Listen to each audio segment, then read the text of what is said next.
The basement door was never meant to lock from the outside. It was a standard suburban latch, brass, scratched. Installed sometime in the early 2000s when the house was renovated. No reinforcement. No deadbolt. Nothing that suggested it would ever hold a human being inside. Yet for 3 days it did. The call came in at 6:17 in the morning. A neighbor reported a faint, rhythmic banging from beneath the property next door. Not loud, not frantic, just persistent, like someone tapping a pipe with metal. By the time patrol arrived, the sound had stopped. Detective Rachel Monroe stood at the edge of the narrow staircase leading down into the unfinished basement. The air was stale, damp concrete, mold creeping along the lower wall seams. A single hanging bulb cast a weak yellow pool of light over the center of the room. There were no windows. There was no furniture. There was only a mattress. Thin, stained, pulled halfway toward the far wall, a blanket twisted at one end. And beside it, a plastic water jug, empty. Rachel crouched slowly, boots scraping concrete. She didn't touch the mattress. She didn't move the blanket. She simply studied the floor. Scratch marks. Not random, not chaotic, deliberate. Parallel lines carved into the concrete near the bottom of the staircase. Tight groupings, close together, as if someone had dragged a sharp object repeatedly against the surface. 3 clusters. Each cluster containing 7 lines. 21 total. 21 marks. 3 days. 7 per day. Across the room, near the wall, a 4th cluster had begun. 1 line. Then it stopped. If you believe you know what happened here, pause. Think carefully. And when you reach the end of this case, leave your theory in the comments. What you think happened on that 4th night matters. Rachel rose slowly and scanned the perimeter. No blood. No restraints bolted to the wall. No visible signs of forced entry from the outside. Upstairs, the home was immaculate. Recently staged. Minimalist decor. White counters. Neutral furniture. No personal photos. The property was owned by a shell corporation registered 2 months earlier. The corporation was dissolved 3 days after the basement was discovered. The missing person report had been filed 2 weeks prior. Name Elena Varga. Age 29. Last seen leaving a coworker's apartment after a dinner party. She declined a ride share. Said she preferred to walk the 6 blocks to her car. Her car was found 3 days later in a grocery store parking structure 5 miles from her apartment. No signs of struggle. No signs of theft. Her phone last pinged a tower less than 1 mile from the basement house. That house. The latch. The mattress. The 21 marks. The neighbor who called in the noise claimed she heard tapping for 3 nights. Always between midnight and 3 in the morning. Always faint. Always rhythmic. She almost didn't call. On the 4th night, there was silence. Rachel descended the final 2 steps. She noticed something others had missed. The light bulb. It was new, installed recently. But the switch at the top of the stairs was layered in dust, meaning the light had not been used regularly. So how had Elena seen well enough to carve lines into concrete? Rachel followed the wiring with her eyes. The cord ran down along the wall and into a small extension box near the baseboard. The box was unplugged. She looked back at the bulb, then up at the ceiling. The filament inside the glass was blackened, not fresh. The bulb had burned out while powered, but the switch had not been touched, which meant the power source was somewhere else, portable. Temporary. Removed. She stepped back.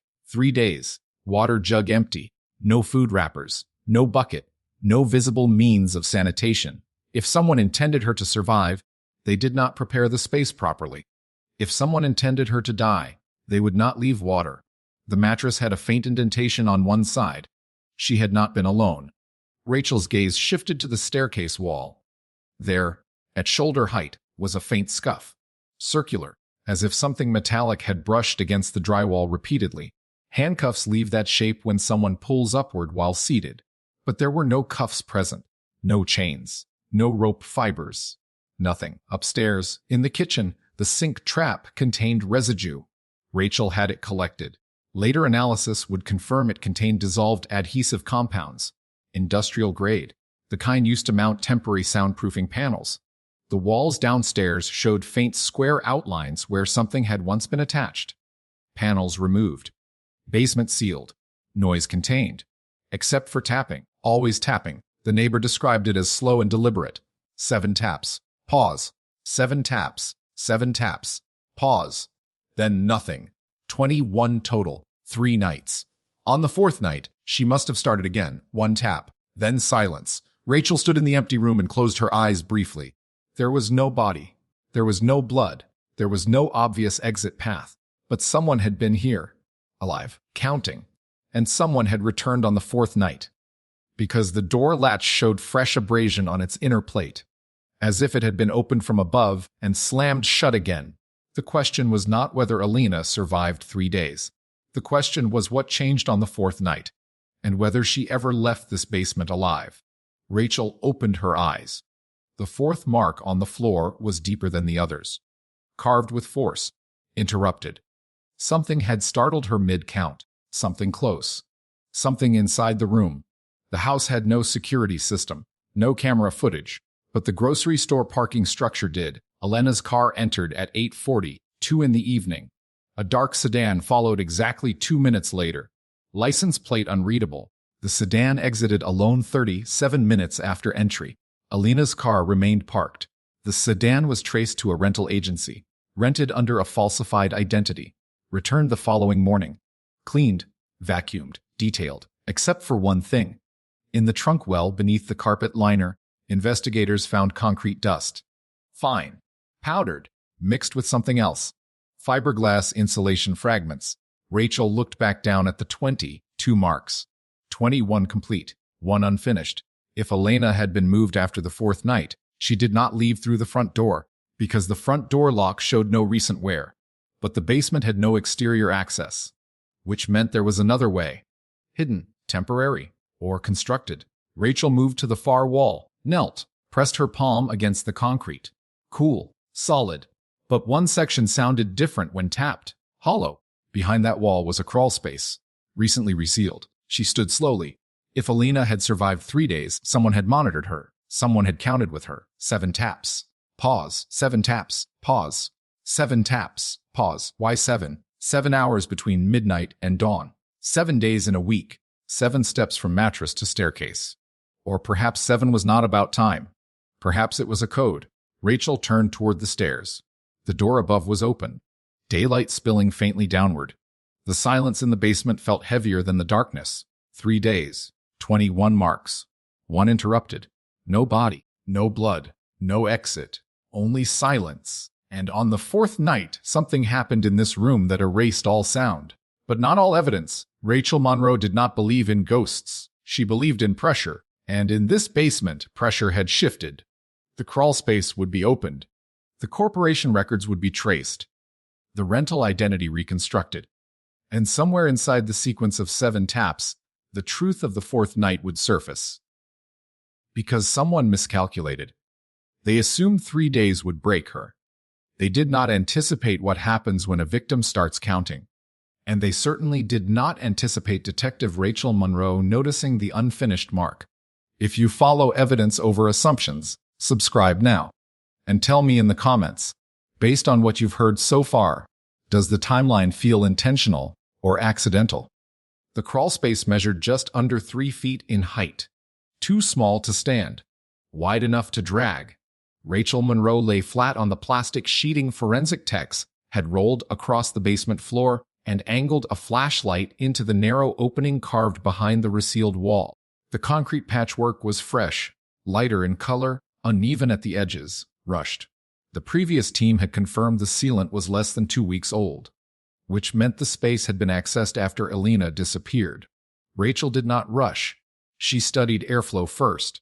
Dust patterns near the base of the wall were disrupted in a low arc, as if something heavy had been pulled through recently. Fiberglass insulation clung to the rough interior edges. The same fiberglass later found in the rental sedan's trunk well.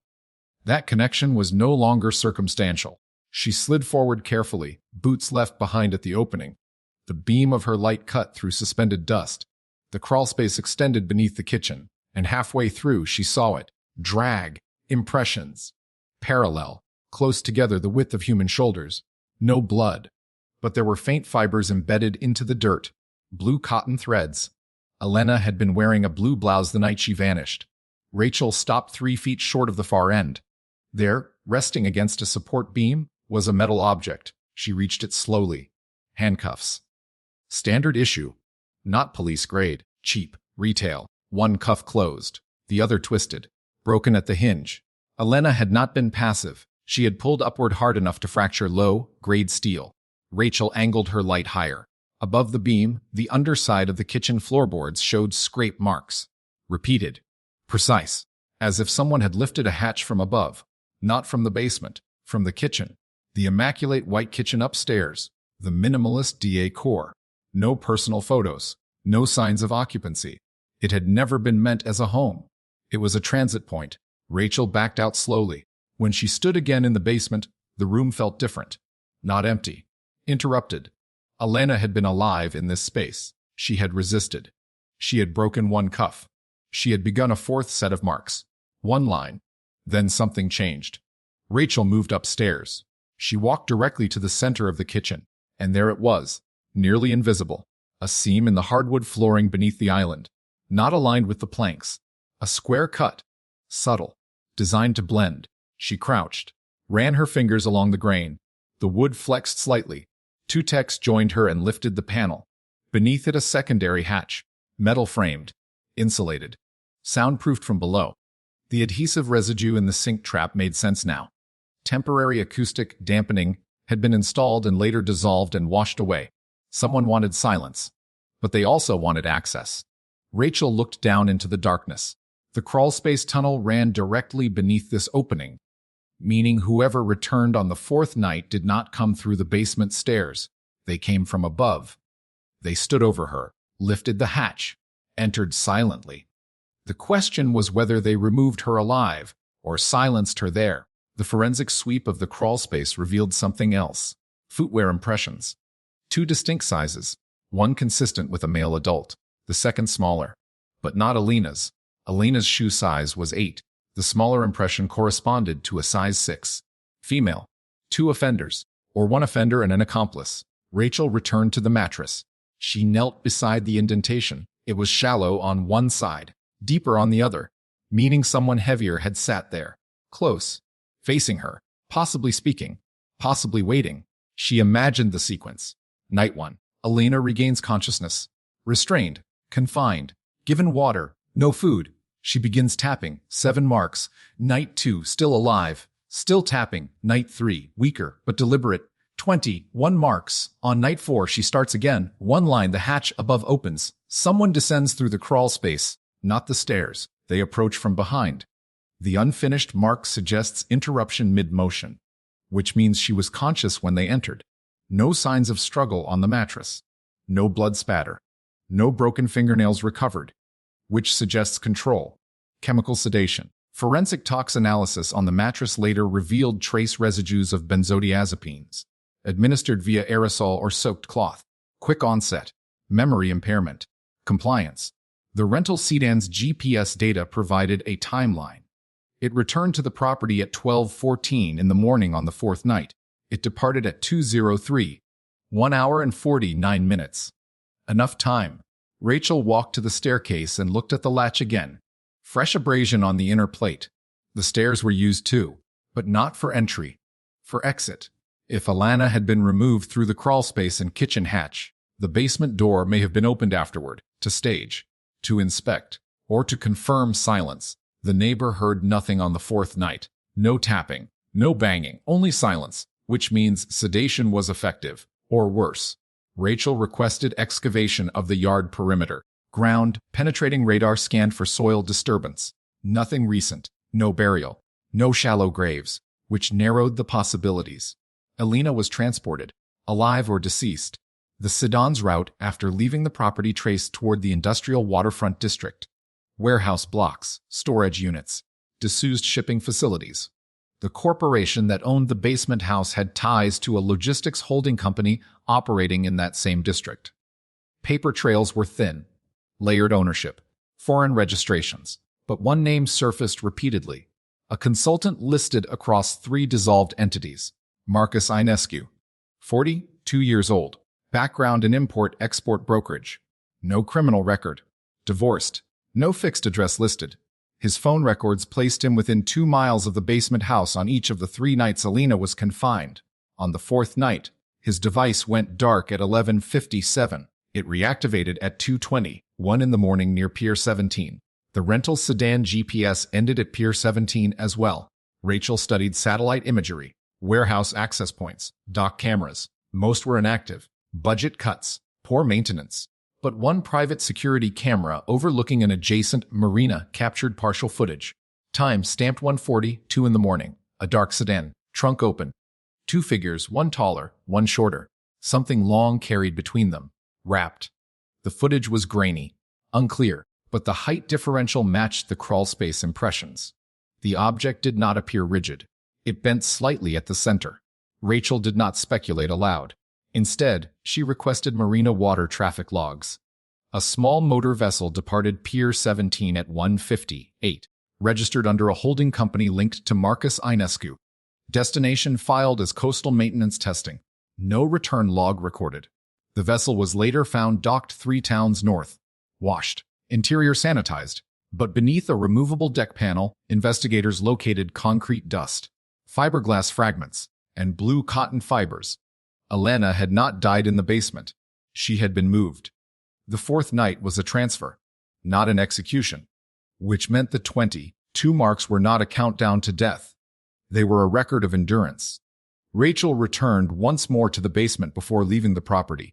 She stood where Elena had sat, counted 7 slow breaths, imagined the darkness, imagined the hatch opening above, the shift in air pressure, the footsteps descending behind her, the unfinished 4th mark, 1 line, interrupted.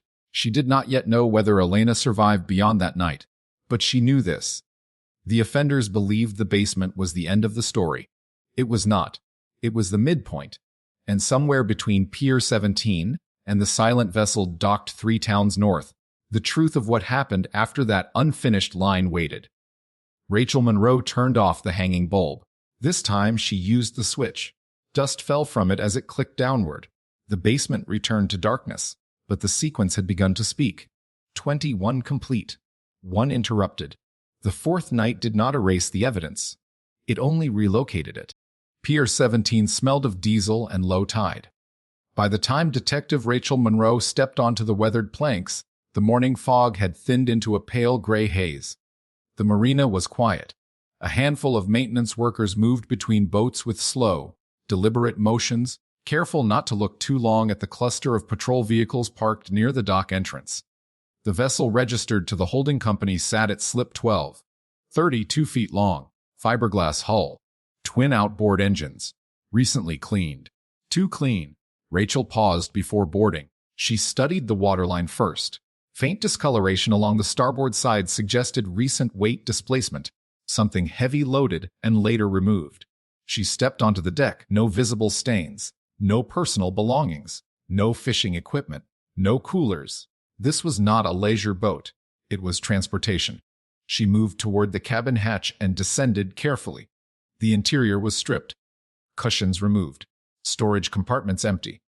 The air carried a faint chemical scent. Industrial cleanser layered over something metallic. Forensics had already processed visible surfaces.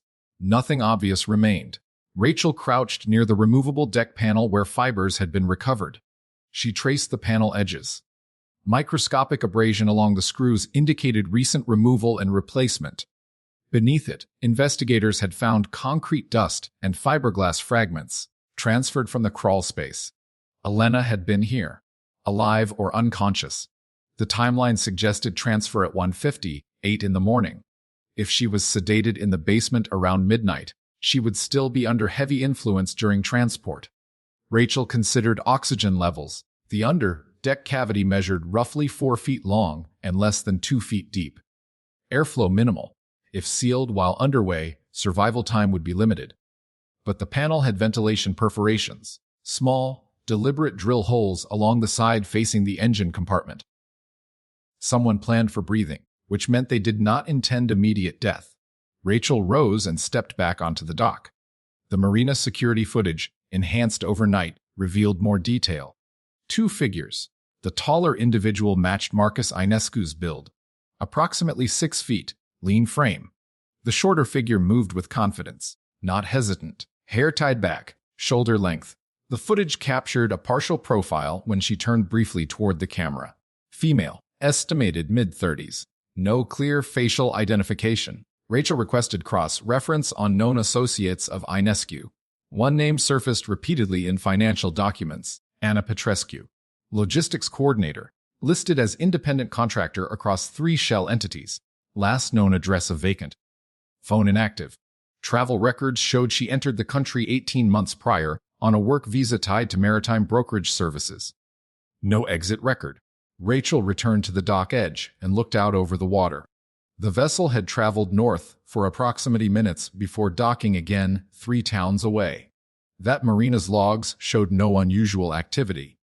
No witnesses reported anything suspicious, which meant the transfer likely occurred at sea.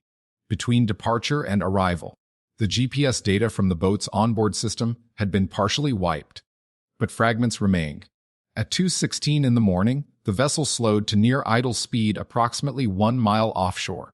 It remained stationary for 11 minutes, then resumed course north. 11 minutes, long enough to move something overboard, or to transfer someone to another vessel.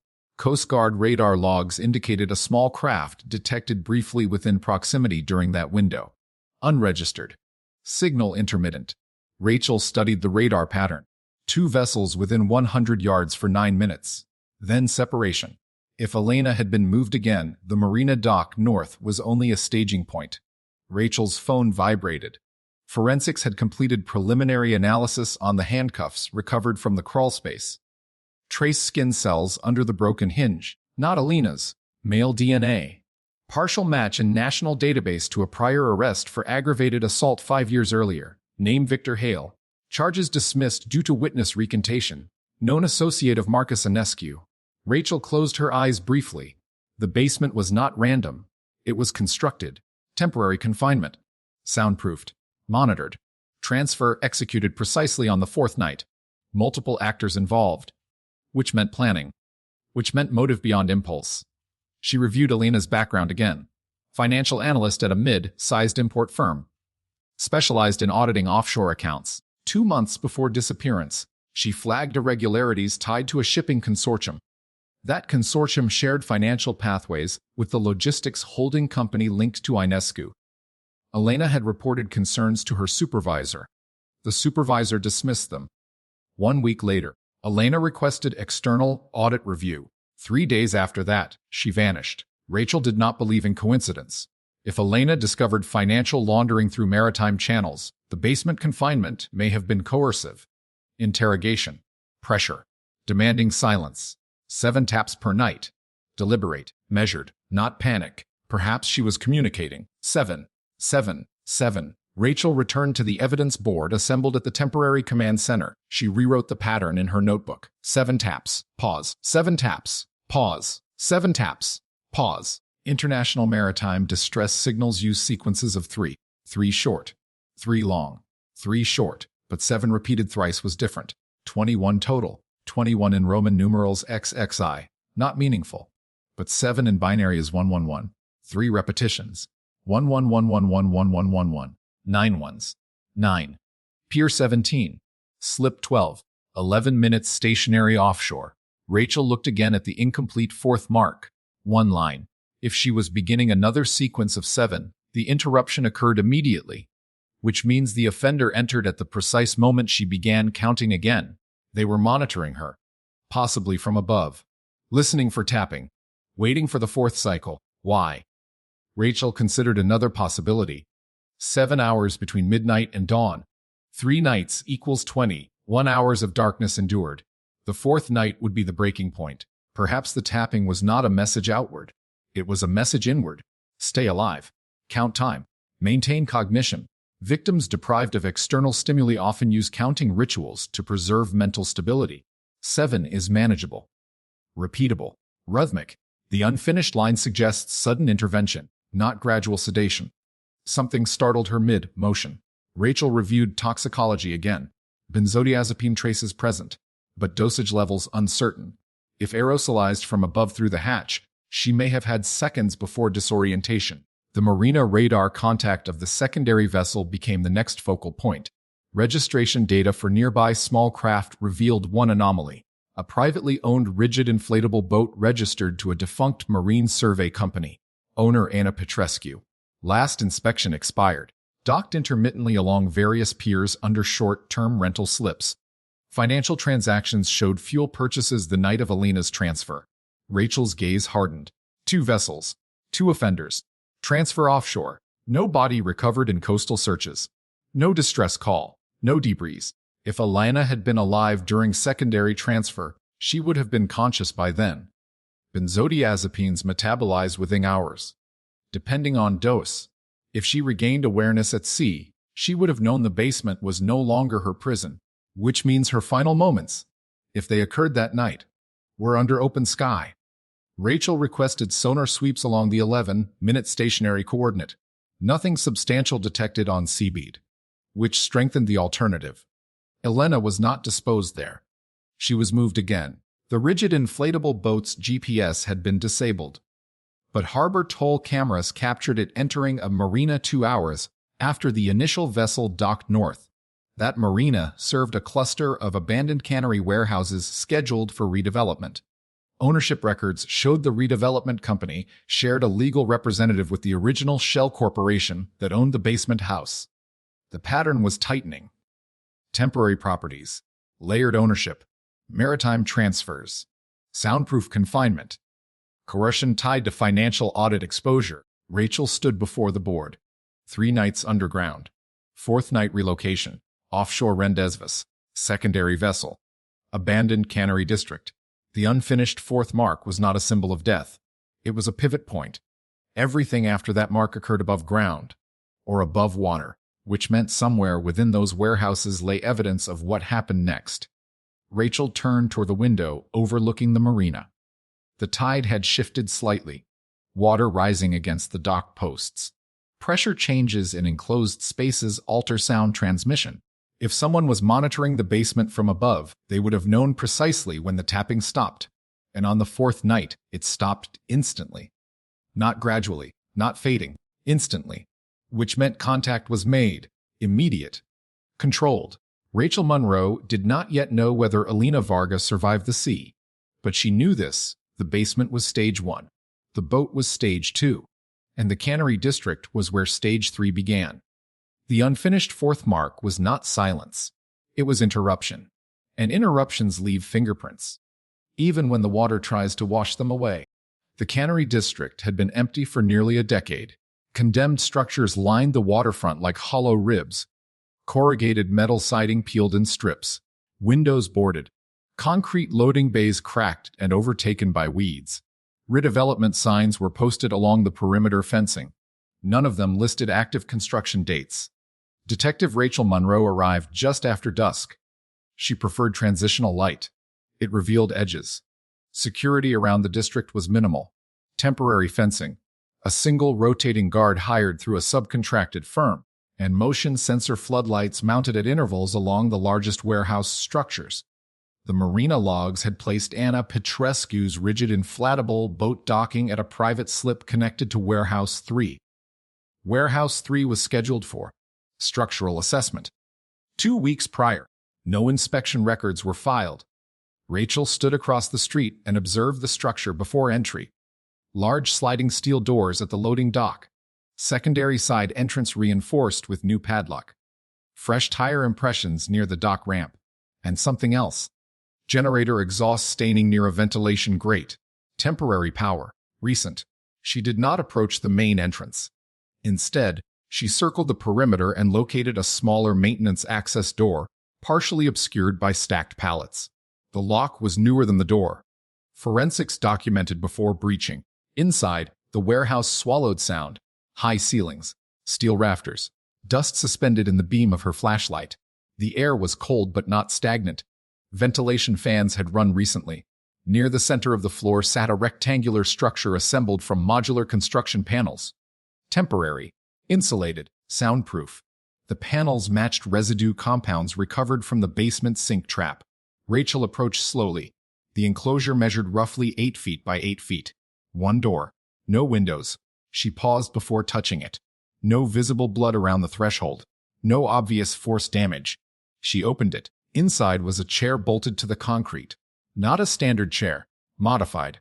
Metal frame reinforced. Armrests fitted with detachable restraint rings. The rings were empty. A portable light fixture hung from the ceiling panel overhead. The bulb was functional. A camera mount bracket was fixed to one corner. Camera removed. On the floor near the chair lay a blue cotton fiber. Elena's blouse material matched that weave pattern. Rachel stepped back. The chair showed signs of use. Minor scratches along the armrests. Faint indentation marks near the wrist rings. Not chaotic. Not prolonged struggle. Controlled restraint. Across from the chair, mounted to the wall panel, was a whiteboard, erased, but residual marker ghosting remained. Forensic lighting revealed faint writing beneath the wiped surface. Numbers, columns, transaction codes, shipping references. Rachel did not need the full reconstruction to understand the purpose. Elena had not been moved here to be killed immediately. She had been moved here to be questioned, to disclose, to correct, to silence. The timeline tightened. Night 1 through 3 confinement and pressure. Night 4 transfer offshore. Early morning relocation to warehouse interrogation site. Rachel circled the enclosure. Behind the modular panels, extension cords snaked toward the generator positioned near the ventilation grate. Fuel canisters stacked nearby indicated the generator ran for extended periods. Interrogation sessions. Recorded. Documented. Rachel requested full sweep for digital storage devices. Within a hidden compartment in the generator casing, technicians recovered a small encrypted drive. Data extraction would take time, but the presence of recording equipment shifted the case from opportunistic abduction to structured coercion. She stepped outside the enclosure and scanned the broader warehouse floor. Near the dock ramp were faint scuff marks consistent with something heavy being wheeled. Not dragged. Transported on casters. Perhaps the chair itself. Or something else. Rachel followed the marks toward a rear corridor. The corridor led to a smaller partitioned room, once used for administrative oversight. Unlike the main warehouse, this room had recently installed drywall, fresh paint, improvised. Inside, the temperature was warmer. Portable heater, folding table, medical supplies, syringes disposed in a biohazard container, empty benzodiazepine vials. Rachel's jaw tightened slightly. Sedation was controlled. Measured, repeated. On the table lay printed financial statements. Highlighted sections circled in red. Account transfers tied to offshore entities. The same consortium Elena had flagged before disappearing. Rachel moved closer. One page bore indentation marks from writing pressed heavily above it. She angled a flashlight sideways. Indentation patterns formed words. Balance discrepancy. Unreported shipments. Secondary manifests. The Elena had been forced to review documents. Possibly to identify internal whistleblower leaks. Possibly to confirm what she had already uncovered. Rachel stepped back and considered the unfinished fourth mark in the basement. If the warehouse was stage 3, what followed? There were no signs of fatal violence in the enclosure.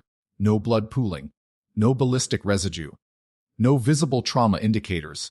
Which meant either she was moved again, or she left alive. The latter was unlikely without report. Elena's bank accounts remained untouched. Her passport inactive. No border crossings. Rachel returned to the interrogation enclosure. She crouched beside the chair and studied the floor carefully. Tiny granular residue near the base.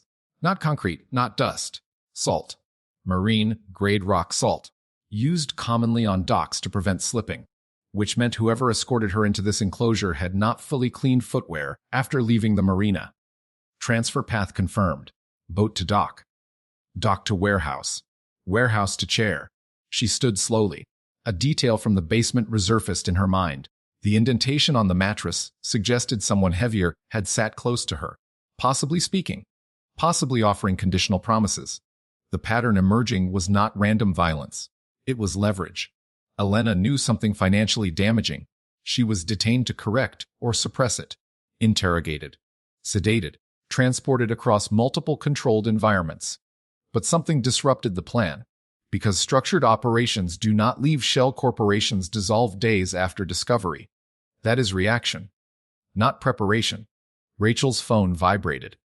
The encrypted drive had yielded preliminary file headers, video timestamps corresponding to the morning after the fourth night, multiple sessions logged, each under 2 hours, 3 sessions total, then no further recordings, which meant Elena was alive for at least several hours inside this warehouse. Rachel stared at the chair. 3 sessions. 21 taps in the basement. 3 cycles of 7. 3 interrogation sessions. The symmetry was not lost on her. She stepped outside and looked toward the water through the warehouse's broken side window.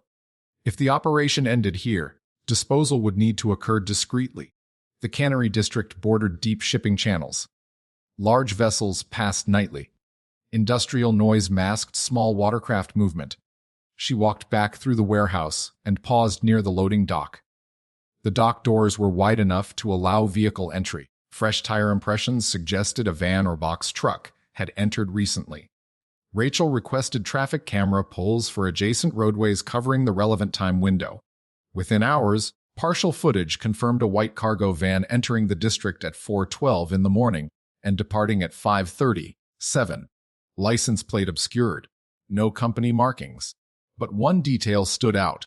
As the van exited, a small rectangular object dislodged from the undercarriage near the turn, recovered by patrol later that day. A broken plastic wristband clasp, hospital grade, matching those used to secure IV lines or patient identification. Elena had been medically restrained, not only with cuffs, but with procedural control. Rachel returned to the interrogation room once more. She imagined the sequence. Session 1, demand cooperation. Session 2, escalate pressure. Session 3, final leverage. Then van arrival, transport, destination unknown. If execution occurred, it likely followed transport. But no body had surfaced in coastal searches.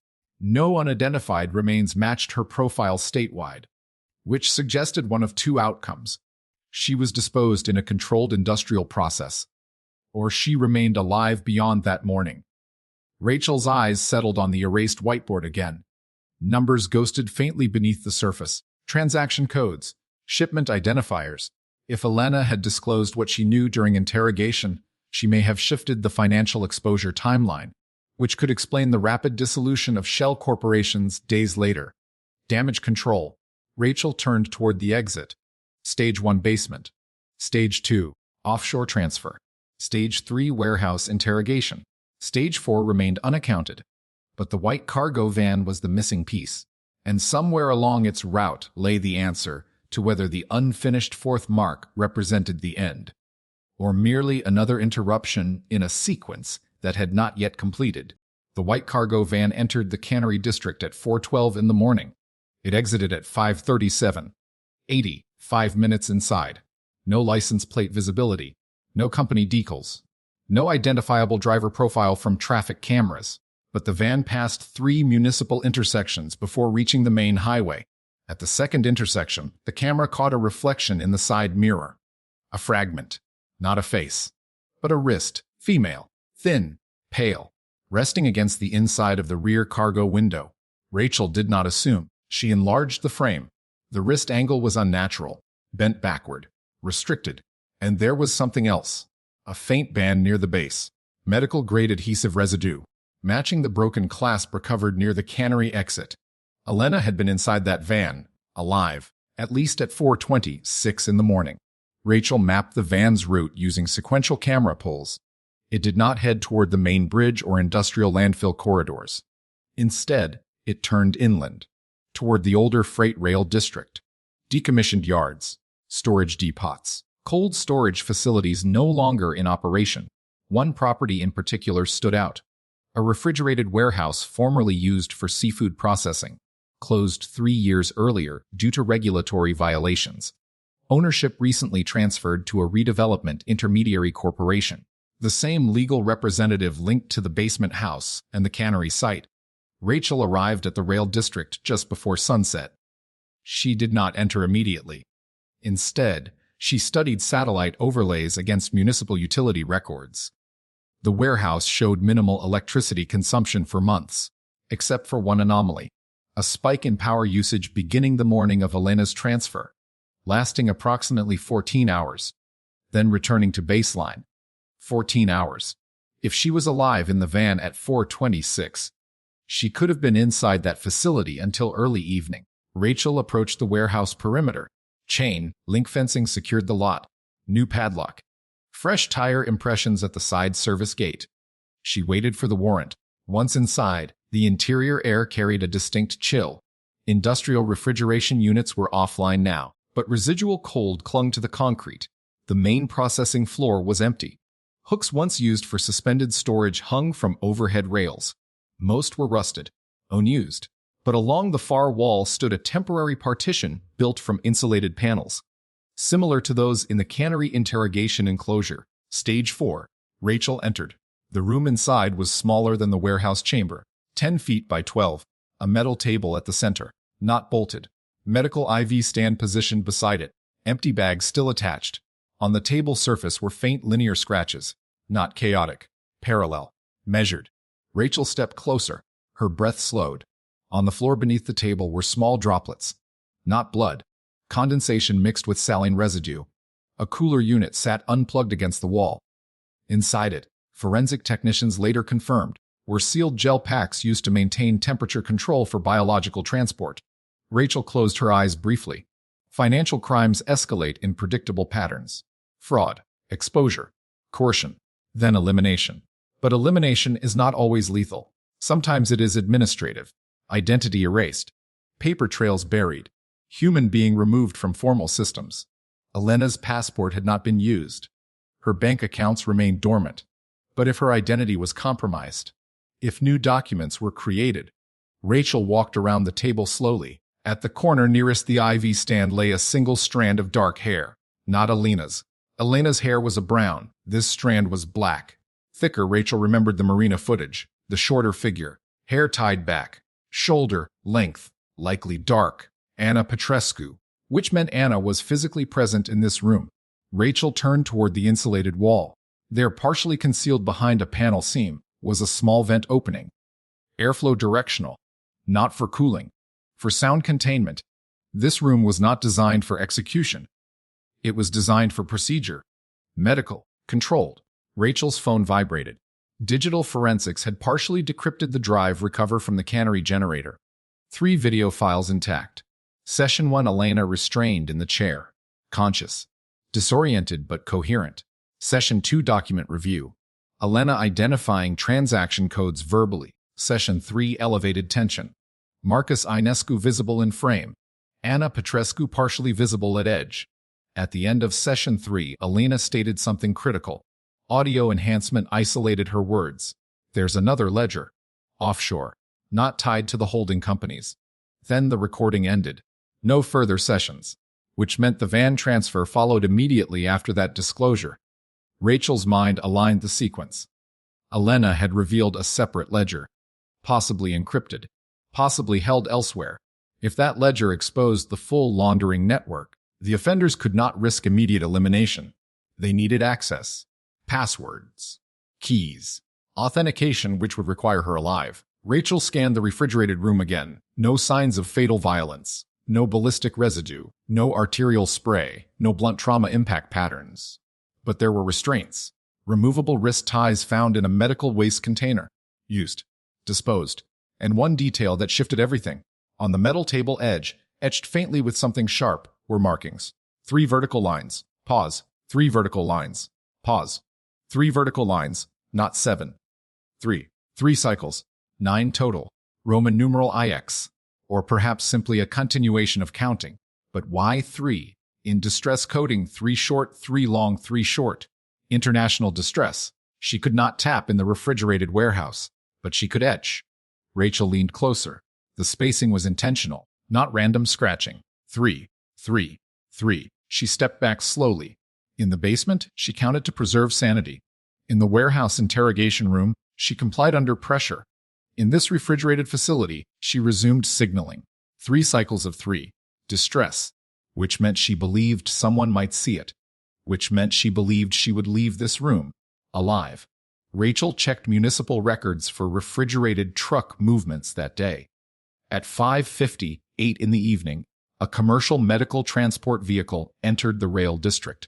Registered to a private biomedical contractor, The same contractor had contractual ties to maritime import inspections associated with Inesca's network. The vehicle exited at 6:43. Destination listed as Regional Airport Cargo Terminal. No further tracking available in public systems. Rachel felt the pressure shift. If Elena was transferred into a biomedical transport unit, she could have been moved under documentation as biological cargo. Anonymized, sealed, no passenger manifests, no passenger ID required. The airport cargo terminal processed outbound shipments to multiple international hubs that night. One flight in particular departed at 8:12 in the evening. Destination Eastern Europe, the same region from which Anna Petrescu originally entered. Rachel did not speculate beyond evidence, but the sequence was narrowing: basement confinement, offshore transfer, warehouse interrogation, refrigerated holding, medical transport vehicle, cargo terminal, international flight. She looked once more at the 3 cycles of etched lines. 3, 3, 3, 9. Perhaps not distress, perhaps date, perhaps code, or perhaps simply proof of cognition. Proof she was still fighting to be seen. Rachel Monroe did not yet know whether Elena Varga boarded that outbound flight. But she knew this: the unfinished 4th mark in the basement was not the end of counting. It was the start of escalation.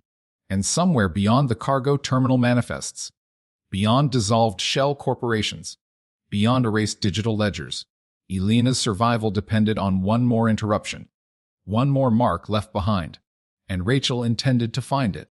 The cargo terminal processed over 300 outbound shipments the night Elena Varga disappeared into paperwork. Most were standard freight, machine parts, seafood exports, pharmaceutical pallets. But one shipment stood out, declared as temperature, sensitive laboratory specimens, weight, 137 kilograms. Origin biomedical contractor linked to the refrigerated warehouse transfer. Destination Cluj, Napoca, Romania. Departure time 8:12 in the evening. Rachel Monroe did not react to the destination.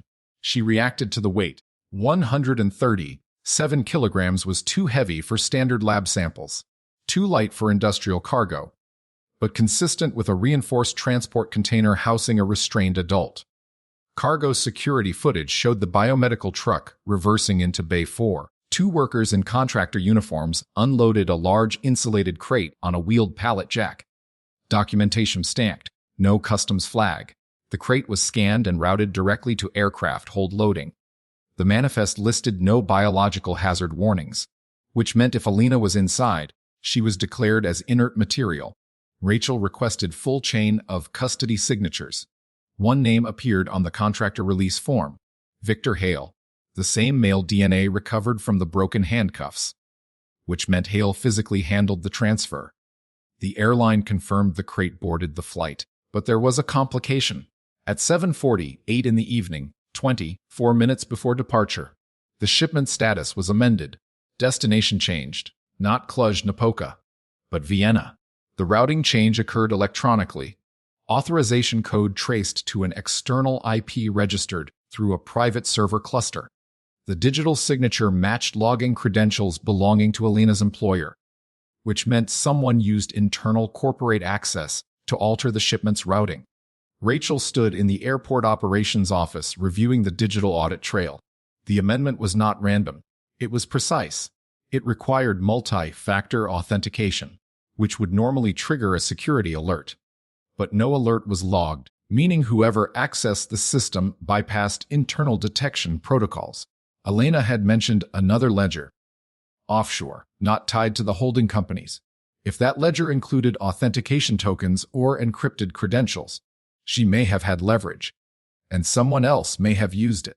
Rachel considered the possibility that Elena had not been entirely defenseless. If she disclosed a ledger location during interrogation, perhaps she embedded a contingency, an automatic trigger, a scheduled redirect, a dead man protocol. The refrigerated warehouse power spike lasted 14 hours, enough time for sustained coercion, but also enough time for Elena to negotiate. If she convinced them she alone could unlock the offshore ledger, they would need her alive longer than planned. The flight to Vienna landed at 10:23 local time. Cargo records confirmed the crate was offloaded, but no onward transfer documentation appeared in the public chain. Instead, the shipment number terminated in the system, closed, inactive. Rachel contacted Austrian authorities through liaison channels. They located the receiving warehouse listed on the amended manifest. It was empty, abandoned. Ownership transferred 6 months earlier to a subsidiary linked to Ionesco's maritime network. The pattern extended beyond domestic jurisdiction. This was not improvised panic. This was international infrastructure. Rachel studied the airport cargo footage again. As the insulated crate passed beneath a ceiling-mounted camera, a brief reflection appeared in the metal corner bracket. Inside the crate's small ventilation slot, something moved, a shadow subtle, but present, which meant at 7:59, 13 minutes before departure, Elena was alive. Rachel slowed the footage further. The shadow shifted once, then stillness. No further motion captured. If sedation had been administered again prior to loading, survival inside the crate depended on airflow and temperature regulation. The biomedical transport design included battery-powered cooling, but also oxygen circulation vents, which meant the crate was not intended for immediate suffocation. Rachel returned to the etched markings in the refrigerated warehouse. 3. Perhaps it was not distress. Perhaps it was instruction. 3 hours. 3 phases. 3 transfers. Basement. Warehouse. Cargo. Or perhaps it signaled 9, the 9th hour, 9 p.m. local, flight departure window. Rachel opened Elena's employment files again. Her specialty was anomaly detection in layered accounts. She would understand timing, routing, contingency planning. If she anticipated coercion, she might have embedded digital failsafes within corporate systems. The routing amendment occurring 24 minutes before departure suggested remote intervention, not physical, not by Ionescu or Hale. Someone else logged into her employer's system, someone with credentials, or someone with access to Elena's secondary ledger. Rachel's phone vibrated. Cyber Division located a scheduled task embedded within Elena's work account 2 days before her disappearance. Inactive until triggered by a failed login attempt on her encrypted archive. Timestamp activation, 7:43 in the evening, 29 minutes before departure. The task automatically rerouted any shipment labeled under a specific contractor code to Vienna. The contractor code matched the biomedical transport ID, which meant Elena anticipated being moved as cargo, and she built a trap. Vienna was not random. Rachel pulled up European financial crime alerts. One name surfaced. Inspector Lukas Reinhardt, Austrian Federal Criminal Police, specialized in maritime money laundering investigations. He had opened inquiries into shell corporations tied to Eastern European logistics networks, including companies linked to Marcus Ionescu. If Elena embedded a routing redirect to Vienna, she may have intended the crate to arrive within Reinhardt's jurisdiction. Rachel felt the sequence tighten. Basement confinement, interrogation, disclosure of offshore ledger, refrigerated transfer, cargo loading, automated reroute to Vienna, which meant Elena used her captivity window to trigger an international jurisdiction shift. If she calculated correctly, Austrian authorities would inspect irregular cargo tied to suspicious financial networks. Rachel requested confirmation from Vienna. At 11:58 local time, Austrian customs flagged an undocumented insulated crate delivered to an abandoned warehouse address. No authorized recipient present. Customs officers intercepted the crate during secondary screening. They opened it. Inside was an unconscious woman. Alive. Pulse present. Hypothermic. Sedated. No identification. But she was alive. Rachel did not close her eyes. She did not exhale sharply. She simply absorbed the confirmation. Elena Varga survived the 4th night, and the 5th transfer, and the flight, because she anticipated being moved as freight, and she built a contingency that forced exposure within foreign jurisdiction. Austrian authorities transported her to a hospital under protective custody. Medical reports indicated controlled sedation cycles. No lethal trauma, mild dehydration, signs of restraint, but stable. Marcus Ionescu and Anna Petrescu likely believed the reroute was administrative error. By the time they realized Vienna was not the original destination, it was too late. International arrest warrants were issued within hours. Victor Hale was detained at a private marina attempting departure. Ionescu disappeared briefly, then resurfaced attempting border transit. Anna Petrescu's location remained uncertain. Rachel stood alone in the airport operations room long after the call ended. The unfinished fourth mark in the basement was never meant to signal surrender. It marked the moment she knew the next phase would begin. Elena did not count toward death. She counted toward survival. 7 taps per night. 3 interrogation sessions. 3 etch cycles in the refrigerated warehouse. 3 transfers. And 1 automated reroute. The 4th night went silent because the plan shifted. Not because she stopped fighting. Rachel Monroe closed the case file temporarily. Not complete. Anna Petrescu remained unaccounted for. The offshore ledger remained encrypted. But Elena was alive. And the silence that followed the 4th night was not erasure. It was calculation. And someone who calculates under captivity is never as powerless as they appear. Elena Varga regained full consciousness 36 hours after Austrian authorities opened the crate. She did not speak immediately. Medical staff documented elevated stress response, controlled breathing patterns, and delayed eye tracking. Signs consistent with prolonged sedation cycles. Detective Rachel Monroe did not fly to Vienna. Instead, she joined the secure video link arranged between Austrian Federal Criminal Police and her department. Inspector Lucas Reinhardt appeared on screen first, mid-40s. Measured posture. Direct eyes. Behind him, a hospital room door remained partially visible under armed guard. "Elena is stable," Reinhardt said. "Disoriented, but cognitively intact." Rachel nodded once. "No wasted language." "When she is ready," Rachel replied. "Ask her about the ledger." Reinhardt did not hesitate. She already mentioned it. Elena agreed to speak on record 2 hours later. She sat upright in the hospital bed, pale but alert. Her voice was steady. "They needed the offshore index key," she said. "Without it, the shadow accounts collapse." Rachel watched closely. Elena's composure was not accidental. It was rehearsed internally during captivity. "They believed I stored it digitally." Elena continued. "I didn't. I segmented it." Segmented. Rachel understood immediately. 3 parts? Rachel asked. Elena's eyes shifted toward the camera. "Yes, 3 again." Elena explained. The offshore ledger consisted of layered shell corporations masking maritime contraband routing. Not narcotics, not weapons, financial movement, tax evasion, sanctions bypassing, political slush funds. The index key to decrypt the master ledger was divided into 3 independent fragments. Fragment 1 embedded within her employer's audit system. Fragment 2 stored in an offshore legal trust. Fragment 3 memorized. She disclosed Fragment 1 during interrogation intentionally, but she withheld the others. Marcus Ionescu believed he had enough after Session 3. He did not, which is why the transfer accelerated. "They panicked when I said Vienna," Elena said. Rachel's gaze sharpened. "You said it aloud." "Yes. During sedation prep in the warehouse. I told them the secondary compliance server mirrored through Vienna. It was a bluff, but one designed to trigger paranoia. If Ionescu believed Austrian authorities might access mirrored financial servers, he would rush relocation. Which he did. But he did not anticipate the automated shipment reroute. Elena embedded the scheduled task within her employer's system weeks earlier. She activated it by intentionally failing her encrypted archive login during interrogation session 2. They thought she mistyped under pressure. She did not. She triggered the reroute. Rachel felt the sequence lock into place. The unfinished 4th mark in the basement. The etched 3 cycles in the refrigerated room. Not distress.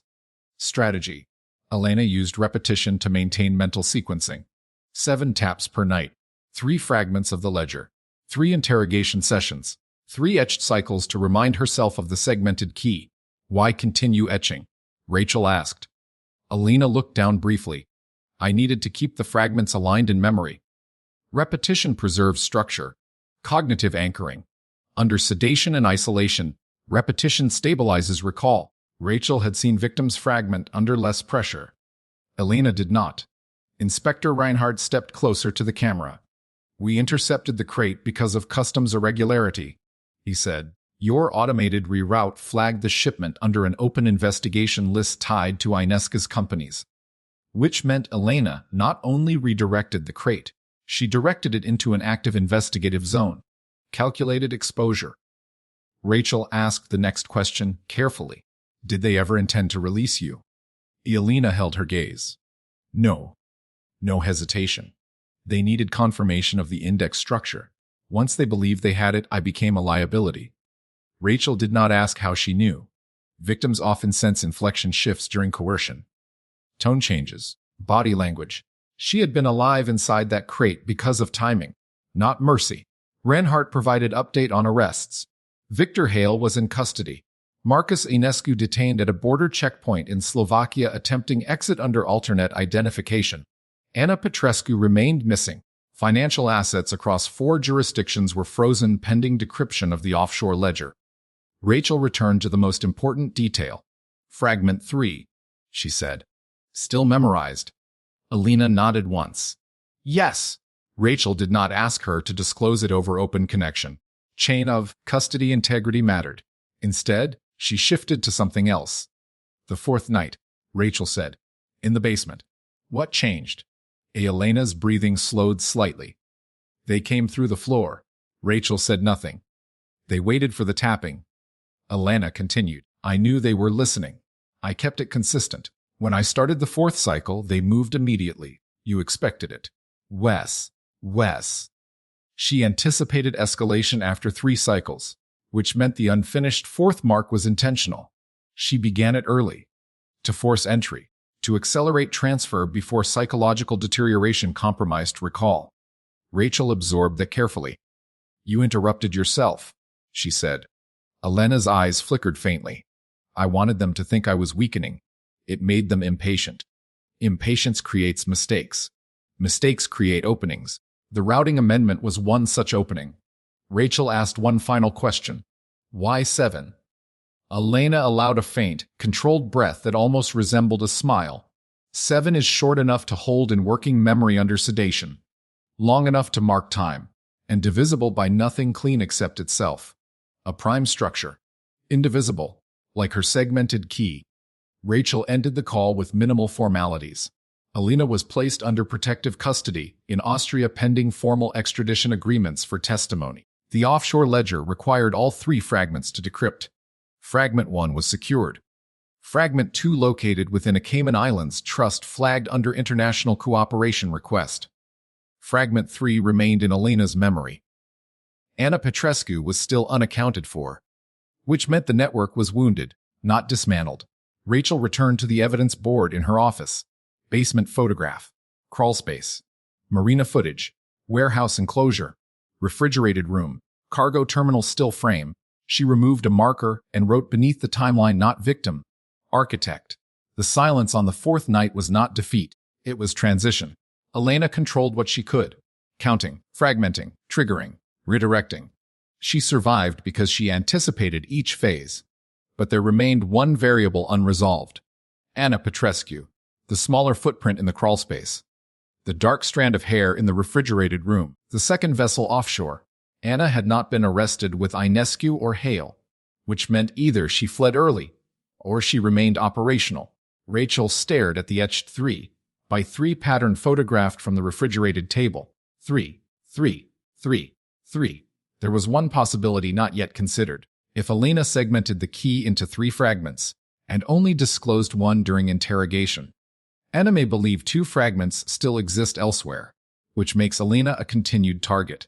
Survival is not safety. Rachel Monroe closed the file only partially, because in cases involving layered financial crime and calculated abduction, resolution is rarely immediate. The 4th night ended in silence.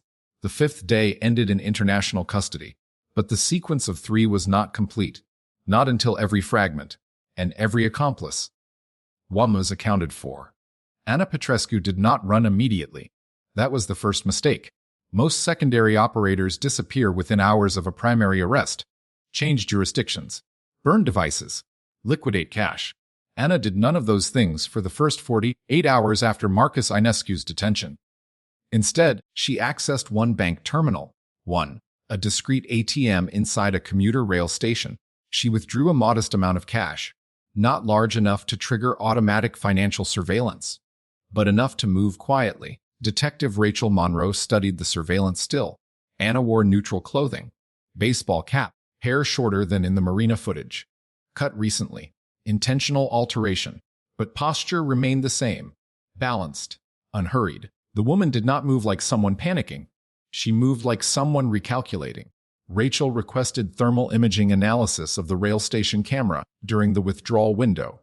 Anna's hands were gloved, despite mild evening temperature, which meant she anticipated forensic review. Disciplined. She did not use a vehicle registered in her name. She boarded a northbound commuter train 3 stops before disembarking. From there, she walked. No ride-share usage, no phone activation. Anna had gone analog. That narrowed options. Individuals who abandon digital infrastructure rely on pre-existing safe locations, storage units, private rentals under alias, or maritime routes. Rachel revisited marina logs from the prior month. Anna's rigid inflatable boat had docked intermittently at 5 separate slips under short-term arrangements. One location had not yet been physically searched, a private boathouse leased under a shell entity tied loosely to the same redevelopment intermediary used for the cannery warehouse. Rachel arrived before dawn. The boathouse sat detached from the main marina. Single rolling door. Weathered wood exterior, padlock older than the one at the refrigerated warehouse, which suggested it had not been recently upgraded. But locks tell only part of a story. Inside, the rigid inflatable boat rested on a trailer. Fuel tank half full. Navigation console stripped, GPS removed, but beneath the bench compartment lay a sealed waterproof case. Inside were documents. Not digital drives, paper, shipping manifests, photocopies of account transfers, and something else. A printed photograph. Elena Varga seated in the warehouse interrogation chair. But this image was not from the recovered encrypted drive. Different angle, closer. Captured from a handheld device. Which meant Anna recorded separately. Insurance, leverage. Rachel studied the photo carefully. In the lower right corner of the frame, barely visible on the wall panel, was a reflection of Anna herself. She was not merely assisting. She was documenting. Rachel flipped through the paper stack. Several offshore trust registrations listed a Cayman entity as beneficiary. Fragment 2 of the segmented key was believed stored there, but the paperwork in Anna's case indicated something more. A secondary trust in Malta. Untouched, unflagged, possibly unknown to Ionescu, which meant Anna may have had independent access to financial reserves separate from the main ledger. Rachel felt the structure shift slightly. If Anna retained partial leverage, she may not need the full 3 fragments to extract value. She may attempt to sell information, or worse, attempt to retrieve Elena. A final loose end. Rachel's phone vibrated. Austrian authorities reported an attempted unauthorized inquiry into Elena's hospital room assignment. The request came through a private security subcontractor. The subcontractor had maritime logistics ties. IP trace masked but regionally domestic. Anna was still here. Not overseas. Rachel did not wait. She mapped the commuter train route again. The stop where Anna disembarked bordered a mixed industrial residential corridor undergoing slow redevelopment. Vacant loft buildings. Under renovation properties. Short-term leases. Cash-friendly environments. Rachel canvassed utility activation records. One loft unit activated under a prepaid electricity agreement 2 weeks earlier. No long-term lease. No credit trace. Paid in cash. She approached the building mid-afternoon. No marked units. Converted warehouse space divided internally. She did not force entry immediately. Instead, she waited across the street and observed. 3 hours passed. At 6:14 in the evening, the loft door opened. Anna stepped out, hair shorter, carrying a canvas duffel. No visible weapon, no visible phone. Rachel crossed the street deliberately. No sirens, no drawn weapon. Anna saw her immediately. There was no surprise in her eyes. Only assessment. "You're late," Anna said quietly. Rachel did not respond to the tone. "You accessed hospital inquiry channels," Rachel replied. Anna did not deny it. "She is alive because of me," Anna said. Rachel studied her carefully. "In what sense?" "I delayed sedation cycles during the refrigerated hold. I reduced dosage. That aligned with medical reports showing lower than expected depressant concentration in Elena's bloodstream at customs interception." "You also helped abduct her," Rachel said evenly. Anna's jaw tightened faintly. "Yes." No evasion. Rachel shifted the pressure. You documented the interrogation separately. Why? Anna's eyes flickered once. In case Marcus decided to eliminate me after the ledger. Internal distrust. Layered criminal structures often fracture under stress. You knew about the segmentation? Rachel pressed.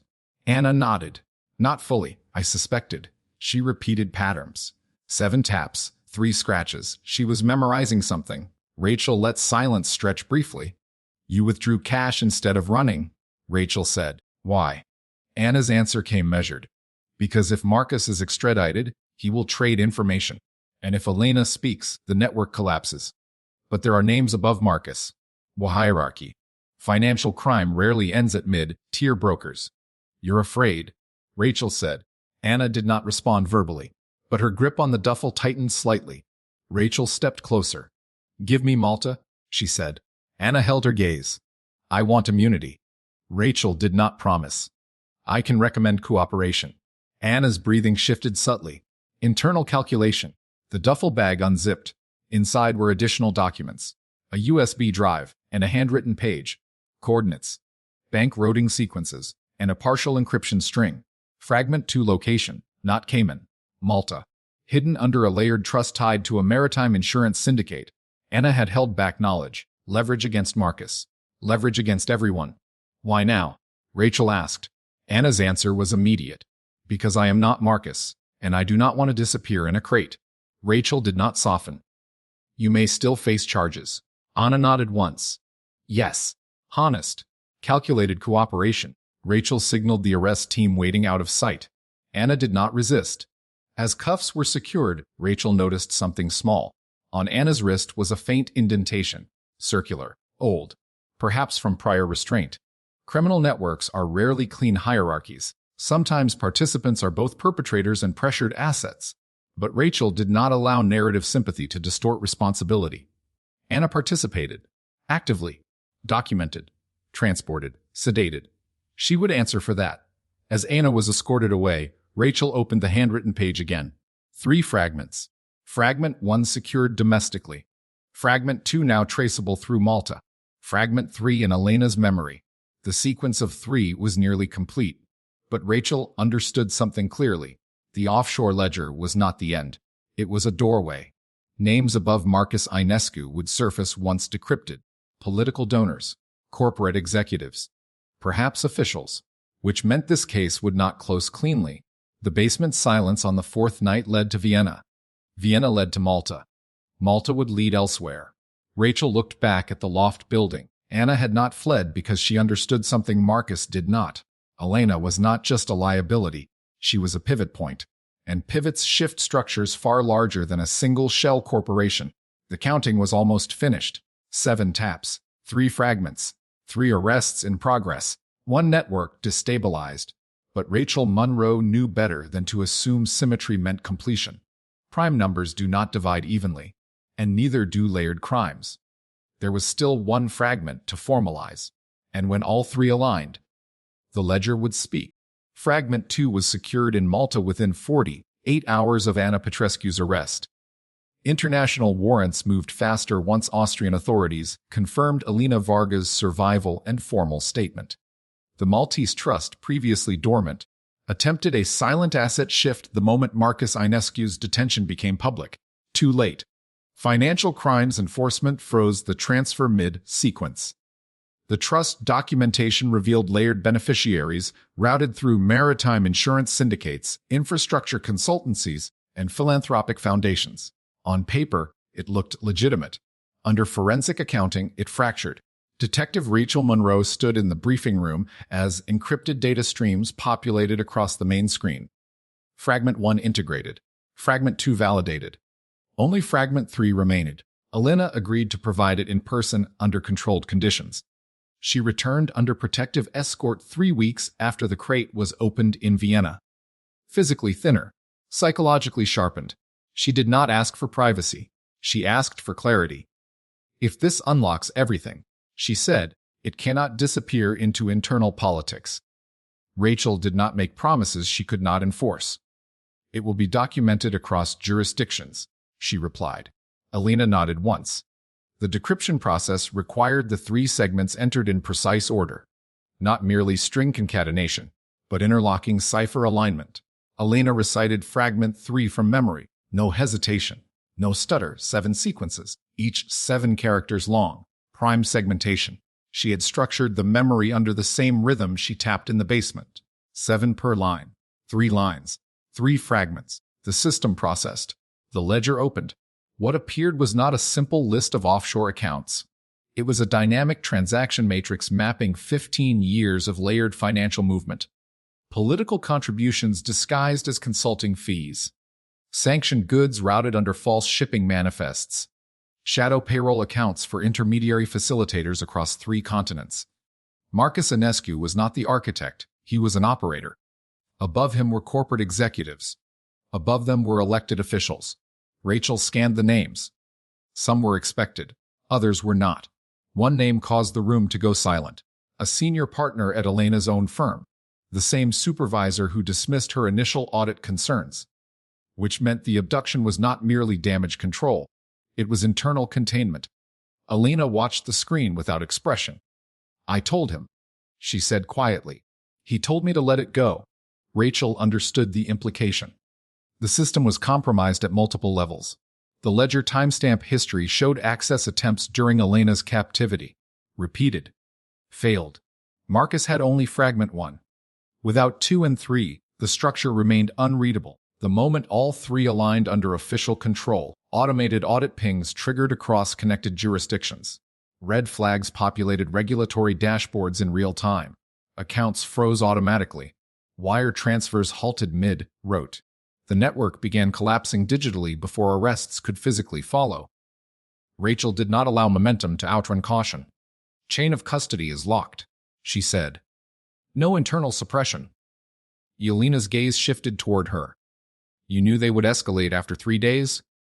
Rachel said. Elena nodded faintly. "They monitored the tapping. I wanted them impatient. If they believed I was deteriorating, they would accelerate. Which they did. Acceleration created exposure. Exposure created routing vulnerability. Routing vulnerability allowed Vienna." Rachel returned to the ledger. Among the map transactions was a pattern labeled Project Meridian. Large sums transferred quarterly through maritime infrastructure grants.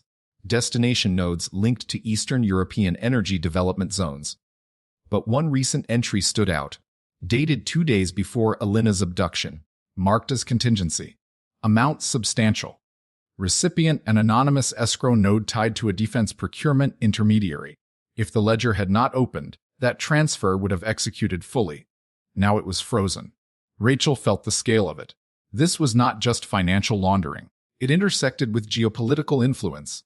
Elena exhaled slowly. "They thought I found only the shipping anomalies," she said.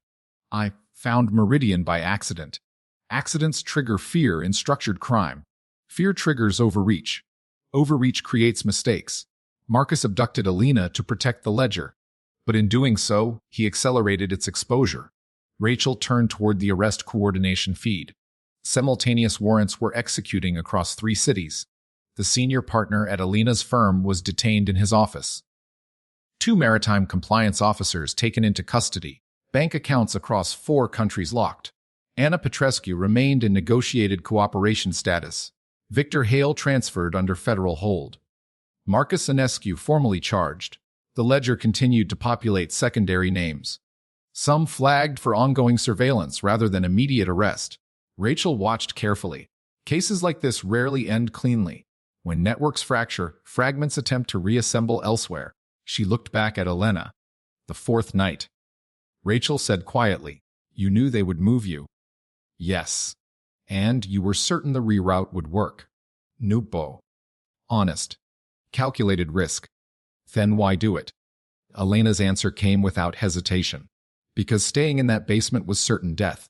Movement creates probability." Rachel absorbed that. Movement creates probability. The silence on the 4th night was not surrender. It was repositioning. The ledger continued streaming.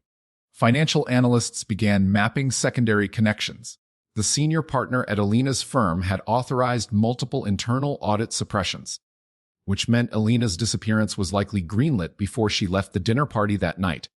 Premeditated. Structured. Rachel felt the cold clarity settle. The basement was never a spontaneous holding cell. It was contingency infrastructure. The cannery warehouse was interrogation stage. The refrigerated facility was transport stage. The cargo reroute was Elena's counter move.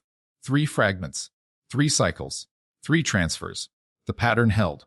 Rachel stepped away from the screen. There will be retaliation attempts, she said. Elena nodded. I know. You remain under protective custody. I know. Silence settled briefly between them. Not heavy. Measured. You kept counting? Rachel said. Yes. Why continue in the refrigerated room? To remember the order. The 3, by 3 etchings. Memory anchoring. Even under chemical sedation. Even under cold. Even under transport. Rachel glanced at the evidence photos once more. The unfinished 4th mark in the basement. Interrupted by entry. That interruption began everything. Had Elena completed that 4th cycle quietly, perhaps Marcus would have waited. Perhaps no acceleration. Perhaps no reroute. Perhaps no survival. Rachel turned back to the ledger display. The system continued processing downstream transactions, alerts firing across regulatory bodies. Project Meridian funds locked. Political inquiries inevitable. The case had grown beyond a single kidnapping. But at its center remained a concrete basement. 21 completed marks. 1 interrupted. And a woman who refused to let silence become the end of the story. Rachel Monroe did not consider the case closed. Not yet. Networks collapse unevenly. Retaliation can be subtle. But the ledger was open. The fragments aligned. And the counting, finally, had reached completion. Retaliation did not come as violence. It came as delay. 3 days after the ledger opened, internal review committees began requesting procedural audits. Jurisdictional overlaps were cited. Evidence sharing protocols questioned. Subpoena scopes narrowed quietly in draft language before signatures were applied. Detective Rachel Monroe had seen this before. When financial crime climbs high enough, resistance becomes administrative. Project Meridian was the pressure point. Funds routed through infrastructure grants were frozen, but not yet seized. Attorneys representing shell beneficiaries filed emergency motions arguing unlawful international coordination, which meant time. And time allows networks to reconfigure. Elena remained under protective custody, relocated to a secure federal residence under a non-public designation. No press statements released. Officially, the case was still under investigation. Unofficially, calls were being made. Rachel sat across from the senior partner from Elena's firm in an interview room. He did not appear shaken. He appeared inconvenienced. "You misunderstand corporate shielding?" he said calmly. "Complex financial architecture is not inherently criminal." "You authorized suppression of internal audit flags," Rachel replied, "to prevent reputational damage pending verification. And you failed to verify." He held her gaze. "You are operating beyond your depth." Rachel did not react. The ledger spoke differently. Transaction timestamps correlated directly with suppressed internal audit alerts. The partner had been more than negligent. He had facilitated. But proving intent required more than correlation. It required testimony. Elena agreed to testify, under oath, publicly if necessary. Rachel did not discourage her, but she warned her. "Exposure invites attention," Rachel said. Elena's response was steady. "I have already been in a crate." Perspective recalibrates risk. Meanwhile, Anna Petrescu entered formal cooperation negotiations. Her testimony confirmed Marcus Ionescu operated under instruction from a board-level advisory group masked behind philanthropic foundations. Names matched entries in the decrypted ledger. But Anna provided something else. A detail about the basement house. "It wasn't just a holding site," she said during recorded statement. "It was used before." Rachel's eyes sharpened slightly. "Before Elena." Anna nodded once. "Short durations. Pressure. Financial compliance. Survivors?" Rachel asked. Anna hesitated. "None that spoke." Which meant the basement may have been stage 1 for others. Not all would have embedded reroutes. Not all would have survived transfer. Rachel reopened missing persons data tied to financial compliance investigations over the last 5 years. 2 cases aligned geographically with Shell Corporation property ownership. Both listed as unresolved. Both disappeared after internal audit escalation attempts. Rachel felt the scope widen again. Elena's survival was anomaly, not standard outcome. The silence on the fourth night in prior cases likely ended differently, which meant this prosecution carried weight beyond Meridian. It exposed a pattern. Rachel convened multi-agency coordination. Austrian authorities, Maltese regulators, Domestic Financial Crimes Division. Evidence redundancy ensured no single office could suppress the ledger. Multiple mirrored repositories were established. Fragmented storage. Prime segmentation again. 7 encrypted partitions across jurisdictions. If one was compromised, others persisted. Elena approved the structure. 7 holds, she said quietly. Good. The senior partner's legal team attempted to discredit Lena's credibility through trauma narrative framing, suggesting cognitive impairment post-sedation. Rachel countered with medical documentation. Sedation levels were controlled but non-lethal. Memory retention intact. The etched markings in the refrigerated warehouse became unexpected corroboration. Proof of cognitive anchoring under duress. Not fragmentation. Not delusion. Intentional patterning.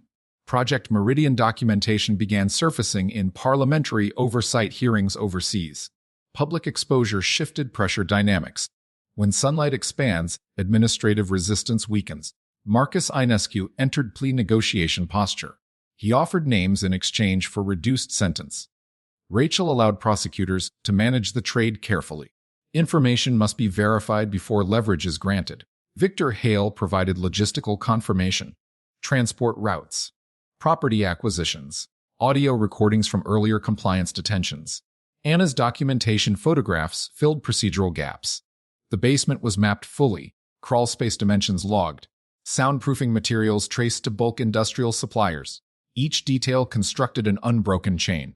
Elena testified in closed grand jury session first. Clear. Measured. She described the tapping. 7 per night. The unfinished fourth mark. The hatch opening. The refrigerated transfer. The crate. She did not dramatize. She did not embellish. She simply described. Rachel observed quietly from the rear. Not all victims return with composure. Some fracture. Some disappear into private recovery. Elena chose exposure. But exposure has consequence. 2 weeks after public charges were filed, a message arrived at the secure residence. Not physical, digital. A single line delivered through an encrypted relay attempt. Prime numbers still divide under pressure. Rachel traced the origin, masked. International routing. Unclear sender, but tone suggested hierarchy. Not Marcus. Not Anna. Someone higher. Project Meridian had deeper architects. Rachel did not show Elena the message immediately. Instead, she increased security layering. Surveillance expanded. Offshore financial probes extended into new jurisdictions flagged in the ledger. The structure above Marcus began to surface. Advisory board members resigned quietly from unrelated institutions. 2 fled to non-extradition states, which meant the work was not finished. The ledger opened a door, but doors lead into rooms, and rooms lead into corridors. Rachel stood once more in the now empty basement house. Property seized. Soundproof panels removed permanently. The crawl space exposed. Concrete floor preserved as evidence. 21 marks visible. The unfinished fourth line still sharp. She knelt beside it, ran her fingers just above the groove without touching. In prior cases, silence marked the end. Here, silence marked the pivot. Movement created probability. Probability created exposure. Exposure destabilized structure. Rachel stood slowly. This chapter would close. Charges would be filed. Convictions likely secured. But networks evolve. Prime structures resist clean division. 7 encrypted repositories now held the ledger. 3 fragments aligned. 3 transfers survived. 1 woman refused erasure. As Rachel exited the basement for the final time, daylight filled the stairwell fully. The latch that once held someone inside hung loose, removed for evidence. The room no longer held pressure. It held record. The fourth night went silent. But silence did not win. Counting did. And in cases where counting continues, so does the investigation. If this case stayed with you, subscribe for more investigations where every detail counts. And in the comments, tell me, what was the moment you knew something didn't add up?